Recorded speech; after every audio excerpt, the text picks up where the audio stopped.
Welcome back. If you've just joined us, you're watching the news at 10 on Channels Television, coming to you live from Lagos. So, a reminder of our top stories. Nigeria's past and current heroes honoured by President Goodluck Jonathan for their contribution to the development of the country. Adamawa Governor cut short his visit to Shura village as survivor of Yobe school attack paints vivid picture of incident. Lagos Governor Babatunde Fashola advocates elimination of corruption, urges Nigerian leaders to look beyond crude oil revenue. And Ghana's health minister gives hospital 14 days to produce the bodies of live babies allegedly declared still.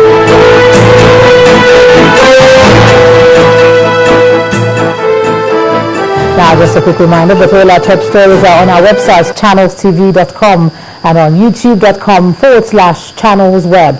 To get us on the move, please visit m.channelstv.com to view us live on your mobile device. You can also download the Channels TV app for Android, iOS and Windows phones from their respective stores. And you can also interact with the Channels Eyewitness feature on our Android and Windows 8 platforms. So if you have pictures or videos to share with us, tap on the application on your device, swipe to reveal the Eyewitness menu, and then follow the instructions to share your reports, pictures and videos.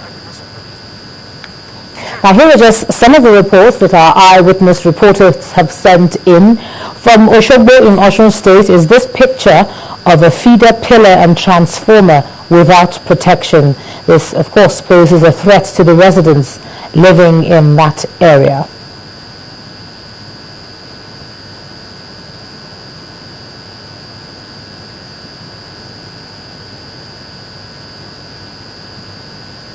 And from Lagos is a picture of a Loma truck that has broken down along Obafemi Awolowo Road in Ikorodu. Well, this truck has made it difficult for motorists and is also a health hazard for pedestrians because of the foul smell. And here's a street at the Federal Housing Estate, Iboba Hill in Benin City, the Edo State capital. Now, this street has become a refuse dump. Eyewitnesses say it's been like this for some years and nothing's been done. We'd like to thank you for your pictures and to ask you to keep them coming. Now, as the 2015 general elections approach, the role expected to be played by the youth in the process has continued to generate debate. This was high on the agenda at a meeting in Abuja where the Information Resource Officer at the U.S. Embassy, Ms. Marla Brown, urged Nigerian youths to engage in social mobilization using the experience of the civil rights movement in the U.S. She also appealed to Nigerians to come out en masse and perform their civic responsibilities in the 2015 polls and beyond. But you disagreed with us at the point. I think that what Nigerians can take away is the mobilization, the dedication, and the determination of the African Americans during the civil rights struggle, and that they can use towards their goals, whether it's 2015 or beyond. We discuss how the movement, the civil rights movement in the United States can impact, or if there is any relation through Nigerians participating in the elections coming up in 2015, the youth of today in Nigeria, and also just leadership in general.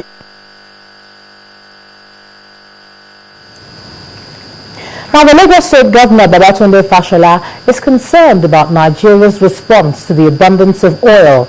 At the 30th anniversary lecture of the law firm George Etomi and Partners, Governor Fashola spoke about life without oil, saying more attention should be put on developing the people in other areas.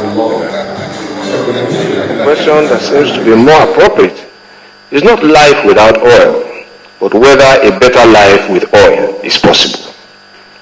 The answer I will offer is an emphatic yes.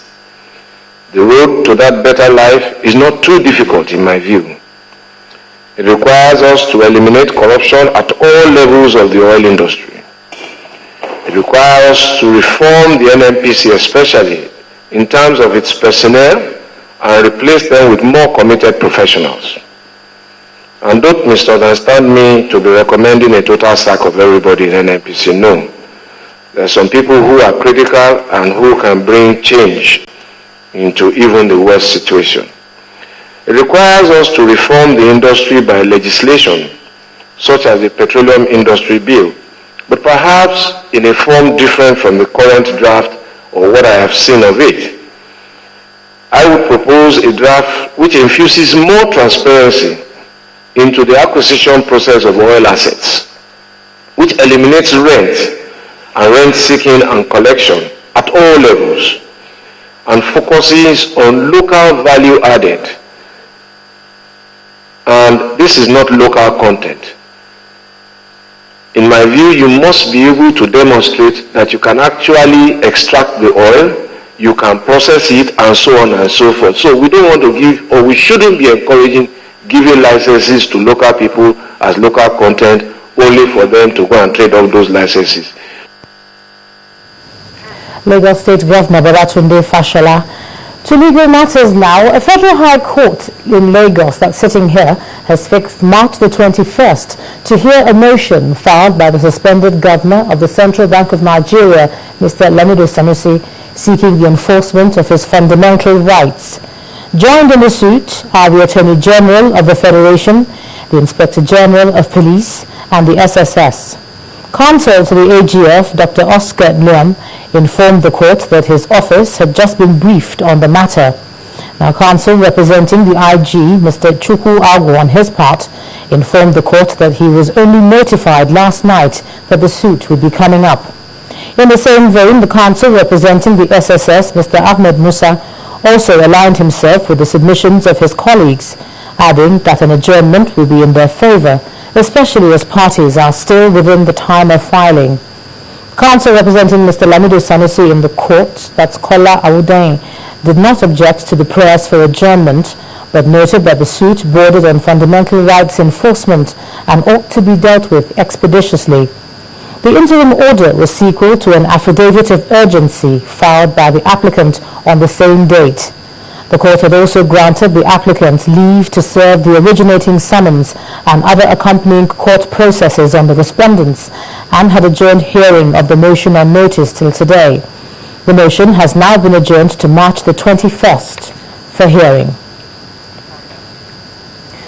Now, the Judiciary Staff Union of Nigeria has threatened to commence a 3-day warning strike against the federal and state governments for non-implementation of financial autonomy to the judicial sector as ordered by the Court of Law.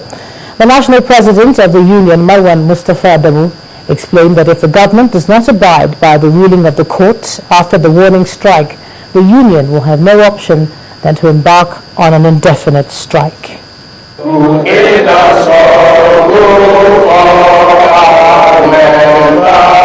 A solidarity song by members of the Judicial Staff Union of Nigeria.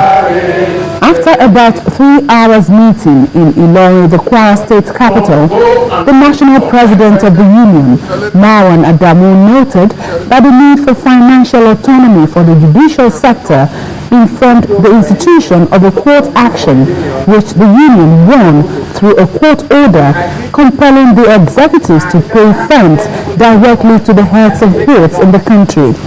An order, the union says, remains to be obeyed. As observed with dismay, the flagrant disobedience of the judgment/order of the Federal High Court Abuja by the judgment debtors, that is Attorney General of the Federation and the Executive Governor of the State, is suit number FHE/AVJ/GS 667/2013, Jusin vs. National Judicial Council and 73 others, dated on the 13th of January 2014.